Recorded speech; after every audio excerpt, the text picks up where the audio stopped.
नेते प्रसाद लाड यांच्यावर टीका करताना जरांगेंची भाषा घसरले। प्रसाद लाड यांना सांगा नादी लागू नका असा इशारा जरांगेंनी दिला। प्रसाद लाड हे भंगार नेते आहेत अशा शब्दांमध्ये जरांगेंनी टीका केलेली आहे। एवढंच असेल तर लाड यांनी फडणवीसांबरोबर लग्न करावं असंही पुढे जाऊन जरांगे बोलले।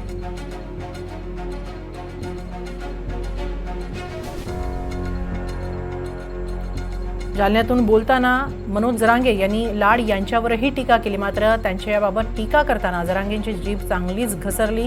लाड यांना सांगा नादी लागू नका, प्रसाद लाड हे भंगार नेते आहेत अशा शेलक्या शब्दांमध्ये जरांगेंनी टीका केलेली आहे।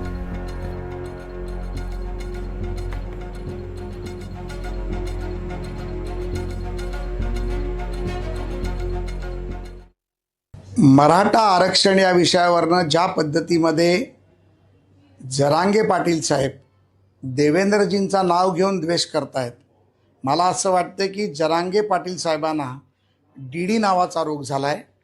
हा डीडी नावाचा रोग हा त्यांना पसरवून टाकलेला आहे।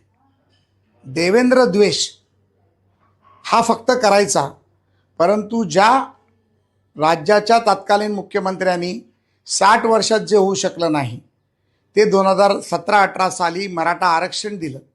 मराठांच्या मुलांचा विकास व्हावा म्हणून शैक्षणिक पद्धतीमध्ये बदल केला। फॉरेनला मुलं शिकावी जावी म्हणून त्याच्यासाठी प्रयत्न केला। मराठांच्या मुलांना नोकऱ्या मिळाव्या म्हणून आरक्षणाचा भाग केला। आणि असे अनेक उपक्रम केल्यानंतर देखील जे कोणाच्या छत्रछायेखाली जात आहेत आणि कोणाच्या छत्री खालून हा द्वेष करतायत, हा खरा तर संशोधनाचा विषय आहे। लाड आणि गोड्या कोण आहे तू? तू थुतार त्याचे बघत लढका आम्ही कसलं ते तुझ्या तोंड तो थोबाडच बघत नाहीत आम्ही। ज्याच्याकडे थोबाड बघत नाहीत ते कशाला थुकासाठी तुरे बघत? तुला लय प्रेम आहे ना देवेंद्र फडणवीस लग्न कर। इथं माझ्या मराठ्याला त्रास देऊ नको उगाच उगा।